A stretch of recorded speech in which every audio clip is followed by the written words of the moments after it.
Is October 20th, and this is our Provincial COVID-19 update for today. Joining us today, Provincial Chief Medical Health Officer Dr. Shahab, as well as Saskatchewan Health Authority CEO Mr. Scott Livingston will be on the phone. We'll have a brief statement by Dr. Shahab before proceeding to media questions for about 30 minutes. We have quite a few people on the line, so we'll likely go through the list top to bottom and then see what we have left for time. Please note that in accordance with spokesperson guidance during the election writ period, the Chief Medical Health Officer and the Saskatchewan Health Authority will provide only technical or factual information and will not participate in debate of programs, policy rationale, or defense of programs as promoted during the course of the election. Thank you. Dr. Shahab, would you like to begin? Thank you, Karen. So, good afternoon, everyone. So just a review of some key points for today. So as you know, yesterday we reported 66 new cases in the province, and today we are reporting 44. And when we average our cases for the past week, it averages to just around 3 cases per 100,000. This is not the trend we want to see in the province, and we can point to several causes. We continue to see cases that are second and third generation from large gatherings. We have had notable super spreader events. Events that have contributed to transmission include a PA event, weddings and parties in both the north and south of Saskatchewan.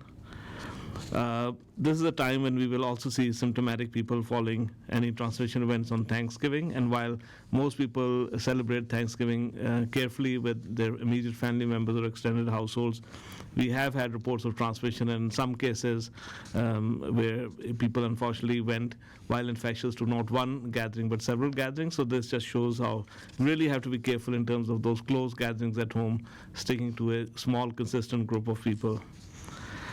Several outbreaks have now also been declared at nightclubs, and cases as a result of a few nights of transmission will count towards dozens of cases, both as a primary transmission event and secondary events.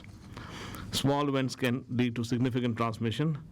For example, in the PA event, there were 60 cases in the first generation, but now up to 107 individuals, including secondary and tertiary spread, have been linked to that event in 17 communities throughout Saskatchewan, and involving now 450 contacts. So you can see how one single transmission event can quickly snowball into a very large impact throughout the province. So not only does this pose a public health risk across a number of communities, but requires a significant amount of health resources to conduct testing, contact tracing, and provide acute care if people become seriously ill. And as we know, we have 18 people in hospital, including 2 in ICU, and we have hospitalizations in every age group, 20 and over. In fact, I can just maybe quickly mention that we have 2 people in ICU in the 20 to 40, 2 people in hospital in the 20 to 39 age range, 4 in the 40 to 59 age range, 6 in the 60 to 79 age range, 4 in the 80 plus age range, and plus 2 people in ICU in the 60 to 79 age range. So this just shows that even though hospitalization and ICU care and unfortunately death is more common the older you are, certainly we have a lot of young people now exposed, and we are seeing hospital admissions in even people 20 years and older. Our earliest measures were intended to flatten the curve and to prevent COVID from overwhelming our healthcare resources, and this continues to be our goal, to reduce case numbers to ensure healthcare services can continue to serve the needs of our residents. But at the same time, we know that as we reopen, more and more people are out work, we enjoy going out as well. We need to do that responsibly. So even though our case numbers may be higher than the summer, and they went from 0 to 5 to 5 to 15, then 15 to around 30, now they're a bit higher than that, around 30 to 40.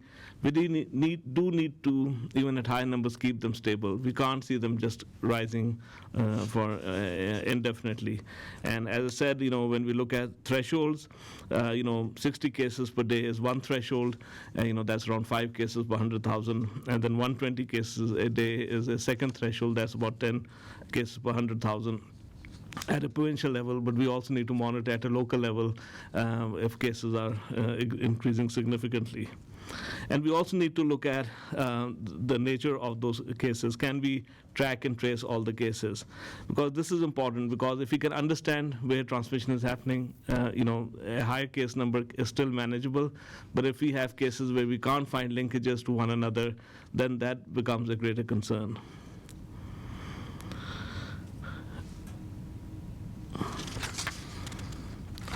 Secondly, we really need to understand not just the through case finding, not just the venues of transmission, but also the geography. And as you know, we've had large outbreaks with fairly high active case rates in the province, but they were in specific parts of the geography. Now we've had several large transmission events in several parts of the province, and sporadic cases also over several parts of the province. So again, we need to monitor that very closely at both a local level and as well as a provincial level. And if we see a significant increase, especially at a local level, and first of all, we try to manage that through testing and contact tracing. We try to address, the consistent measures that we have in place all the time. Staying home if you're sick, physical distancing, mask use when indoors. But if we continue to see an increase in cases in a specific part of the province, further measures may be required, and they were taken in the Northwest. There was public health order in the Northwest, if you recall, in April, May, which had some restrictions, including on gatherings. So we have to be aware that if we continue to see a surge in specific parts of the province, further actions may be required. But we have shown and again that through our consistent public health measures, we can actually reduce case numbers. And now that it's it's fall, it's becoming colder, I think we have to re-emphasize some of those measures. In most of our workplaces, especially essential workplaces, stayed open throughout. They never closed, but they all had very strong standard operating procedures. If you went to get your car repaired or went grocery shopping, you could see that everyone was following those measures, and that kept our numbers low. And then over the summer, I think in some situations, some of those measures were relaxed a bit. And then, like I was saying, over the summer, that once it gets cooler, we'll also have to add another layer of mask use.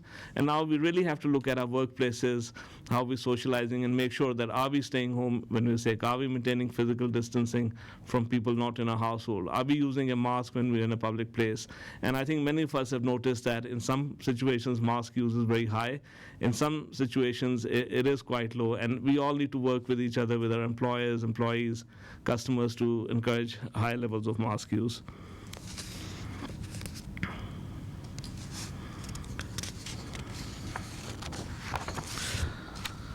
And finally, I'll just say that, I think while we are seeing an upward trend, and that's consistent with what many other jurisdictions are seeing, we can take measures now that can try to reduce this upward trend. And even if we stabilize at 30 to 40 cases, that's higher than where we were last month in September. But even there, I think that will be a very positive thing if we can really recommit ourselves. And again, large gatherings, even if they're allowable, if they're poorly managed, that's a problem.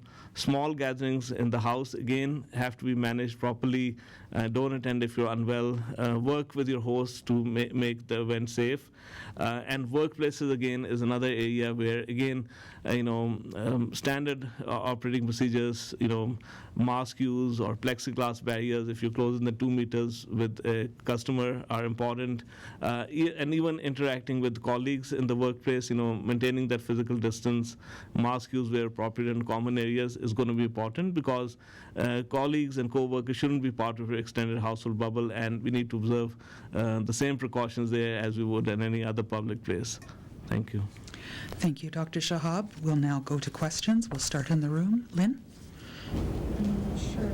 So when you say considering public health orders for localized areas like in the Northwest, are you thinking about something like that for Saskatoon right now, which has 101 active cases? Yeah. I think we're watching the situation very closely, and of course Saskatoon is the biggest urban area in Saskatchewan. So we're watching the issue very closely. Now, on the one hand, many of the cases can be linked to specific outbreaks related to nightclubs and bars, and earlier to gatherings and workplaces. So that's really important. The first thing is, stay home if you're sick, seek testing. have your information on hand if you are test positive to give to public health for contact tracing. So that's a really important element to get ahead of clusters. But obviously, if we continue to see sporadic cases pop up without transmission chains being established, further measures may have to be considered. But even before that, I think, we need to just, I had said we need to reset a bubble, about a month ago. Now we need to relook at how do we operate as employers, employees, as customers visiting businesses. I think that's really important. And again, physical distancing, mask use as an additional layer that we are starting to use quite a bit. But I think if we are more consistent with that all the time, when we're in an indoor public place, we can't reliably keep that 2-meter distance. These measures could have a dramatic impact over the next 2 weeks. Thank you. Mark? Yes, Saskatchewan hasn't seen this kind of consistent increases in new cases each day yet. With cases being spread out throughout the province, how concerned are you that we are kind of losing control of the spread of the virus? I don't want to say the word losing control. I think we are seeing an upward trend, and that we are seeing that throughout the province. But I think we have shown that we are able to reverse that through our individual actions, and I think we need to keep focusing on that, and we need to keep focusing on that while we are able to do everything that we're able to do. We should be able to go to a restaurant but follow the guidelines and do it in a safe manner. We should be able to go and have a drink in a bar but do it by following the guidelines, sitting at a table, have the drink served, not congregate or mingle, and as long as we do that, I think there's a good chance that we can stabilize this increase in case rates, but we'll have to evaluate, and there may be other factors that may be impacting this. We knew that once we go indoors, that increases transmission risk, but again, it just means that we have to focus again in a lot of situations where we may have popped in to get something, not wearing a mask. This is the time to really put on that mask, even for that brief visit to a retail location. Every little piece counts. Thank you. Moderator, do you have a caller on the line, please? We have Stephanie Taylor with the Canadian Press. Dr. Shahab, at a time when we're seeing case numbers rising and schools are reopened and the amount of community transmission increasing, why are you not discouraging Halloween activities like trick-or-treating? Because some could say that they feel a bit unnecessary given the current spread of COVID-19 in Saskatchewan.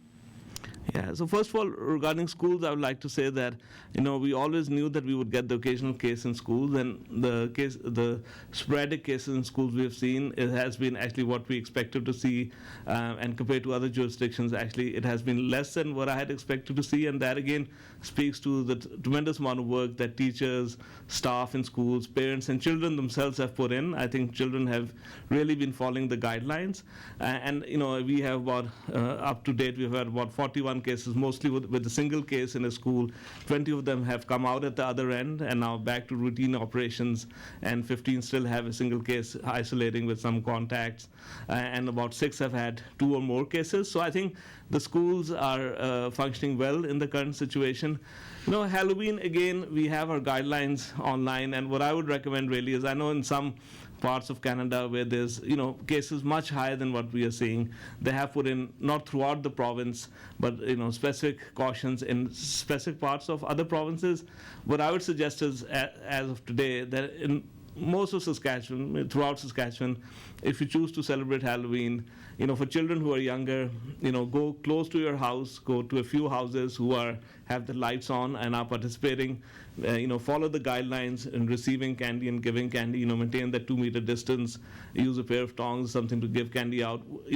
Tell your children that we'll manage how that candy is consumed, whether you want to hold it or, just wipe it down, or, but don't have that sharing of candy among children, not in the same household, and not have children reaching into a bowl of candy.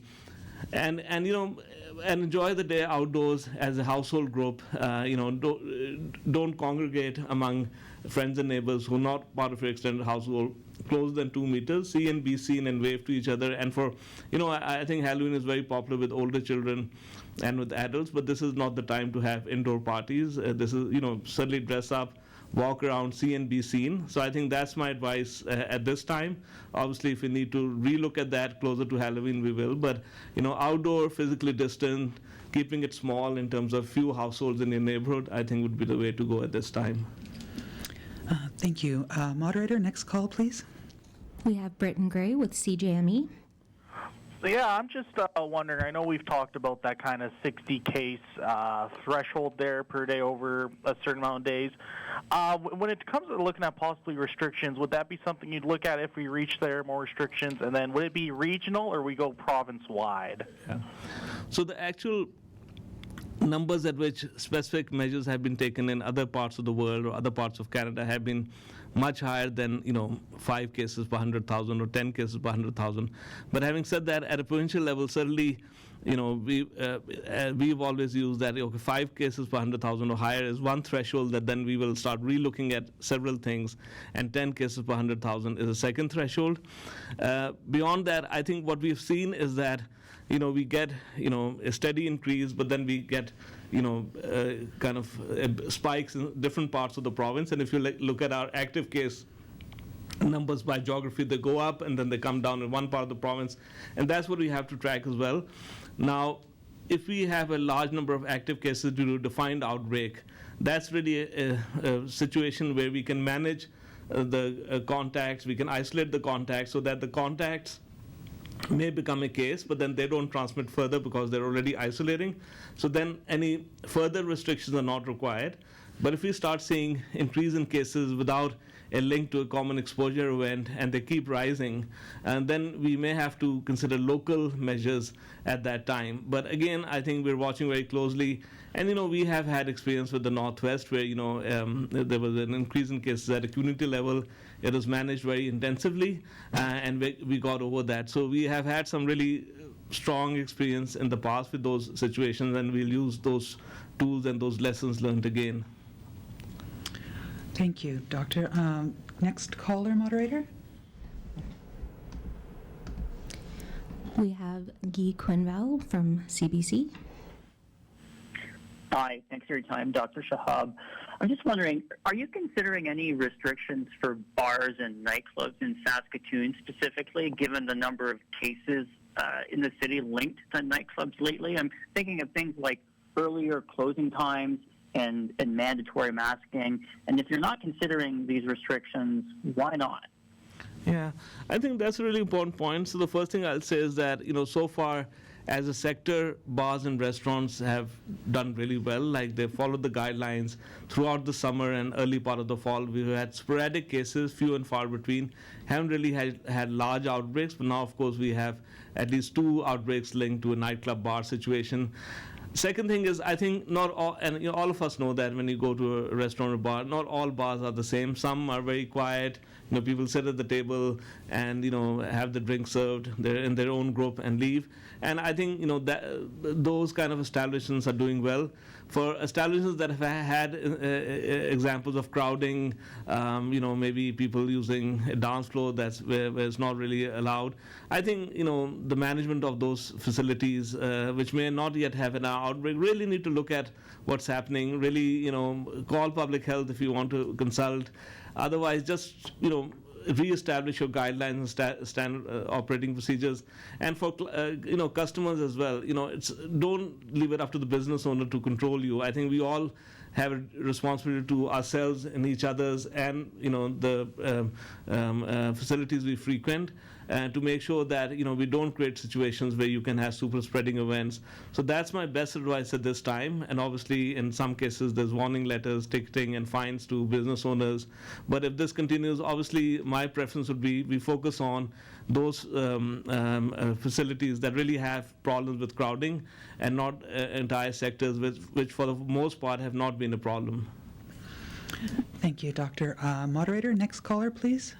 We have Laura Sharpiletti from CBC. Hi, Dr. Shahab. Thank you for your time. The Saskatchewan Teachers Federation said today that they believe there's a need to cancel extracurricular activities in schools due to what Patrick Mays was calling a second wave. He's saying it's now upon us. They also want the province to consider providing more directives and resources to schools specifically to deal with this. What are your thoughts on what they have to say today? So I think, what I would say at this point is that, sporting activities, both children and adults, they have been continuing over the summer and into the fall. And again, the same principles apply. There's always a risk with everything, but we've seen that, mini leagues have operated safely. And we want to make sure that as extracurricular activities happen within the school setting or within a mini league setting, we have to follow the guidelines. There will be occasional transmission in those settings, but it has to be managed, which means not going to participate if you're unwell, seek testing, keep your contact small. Obviously, when you're playing, you can't always avoid close contact, but if you're sitting on the bench, even with your own teammates and staff, maintain that physical distancing, wear a mask on the bench. And, a lot of other jurisdictions have had problems with that, before and after a game, kind of socializing where there's a lot of mingling. I think those are the areas that we need to be concerned about at this point. But, really support play in a safe manner. I think physical activity, sports are an important part of children, youth, and adults, and we need to be able to support that as safely as we can for the time being, as well as have schools open, as well as have businesses and recreational facilities open. But as long as we try to follow the guidelines, we will see occasional transmission events, but we need to keep that, multiple transmission events happening or large clusters happening. So I think that's what I would recommend at this point. But again, these are things we need to continue to monitor closely. Thank you. Moderator, next call, please. We have Matt Barrett from Northeast Now. Hi, Dr. Shahab. My question, with the cases rising to, I guess, the highest that we've seen throughout the pandemic, is there any thought to expand, where the cases are announced? Like, for example, we have the 32 sort of smaller zones.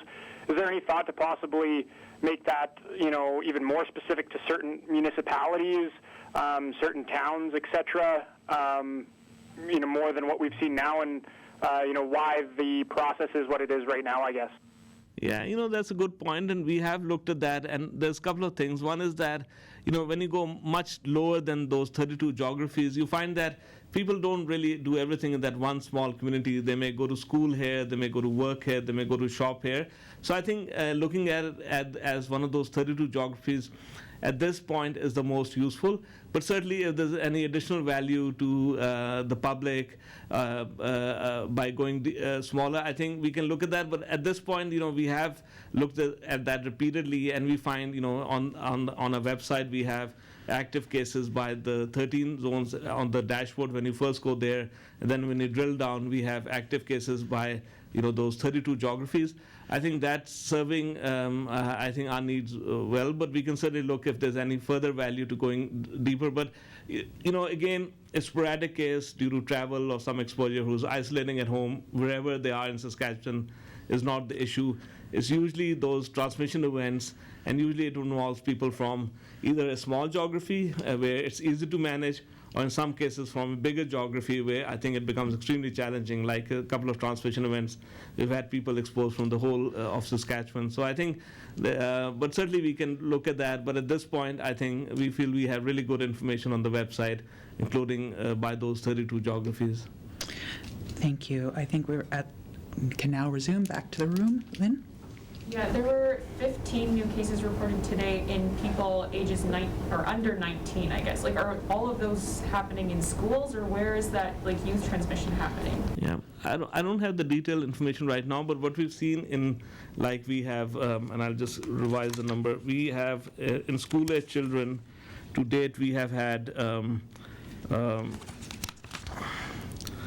total of 50 children in 41 schools, but in most, if not all cases, what we see is that the transmission happens in the community, and the child just may have happened to have attended school while infectious, and then the child is then immediately isolated, close contacts isolated, and we have not seen, for the most part, transmission within schools. And I think this speaks to the excellent protocols and layers of protection that schools have, keeping a child home if unwell. You're limited to your class cohort. Mask use where required, as well as in school buses. Staggered start and stop times. All those things are preventing us seeing larger outbreaks in schools. And we always knew that if you have a high transmission rate in a community, you will see that reflected in the school setting as well as in workplaces. We've seen that in workplaces as well. Thanks. Mark? The Park Ridge Center in Saskatoon, are you aware of that place being closed, and are there any cases at that nursing home? So maybe I'll ask Mr. Livingston if he has any further details. Otherwise, we could get them. I don't have any details on Park Ridge today, Dr. Shahab, but we can follow up. You want to? That's all right. All right. Thanks. Moderator, we'll go back to the phone lines. There's no one else waiting to ask a question at this time. Yes, but do we have existing callers who would like their follow-up questions? Or are we coming back to the room? Back to the room if possible. All right, guys. NIFA is also reporting 83 active cases in their Northern First Nations. I'm sorry, who's reporting? NITH. Okay, yeah. Is that a concern for you, seeing that many active cases in Northern First Nations, and is there more supports going up there for them? Yeah, so we work very closely with our First Nation partners both on the north and south, and of course I think they are facing a very challenging situation because they've had many cases linked to the PA event as well as sporadic cases, and they are working extremely hard with local leadership in the north, and we as well as Saskatchewan Health Authority are in constant contact with them, working in a collaborative fashion. So at the moment it's busy times for them as well as many people in public health, but it's being managed. And I don't know, Mr. Livingston, would you have anything to add to supports for Northern Intertribal Health Authority? Only that, as you've already highlighted, we've been working with NIFA since the beginning of the pandemic, collaborating and sharing information, but also supporting each other both through contact tracing and other services. I'm not aware of any outstanding requests from the NIFA group with respect to support from the SHA, but as we've had before with other northern outbreaks, we work together, and if there is a request, we will do our very best to address that for them. Thank you. Mark, you're good? All right, we'll just do one final check. Moderator, is there anyone else on the line who has an additional question? Not at this time. Thank you very much, everyone. That'll be our update for today. Thank you, Dr. Shahab. Thank you, Mr. Livingstone. We will let you know when our next provincial update will be. Thank you.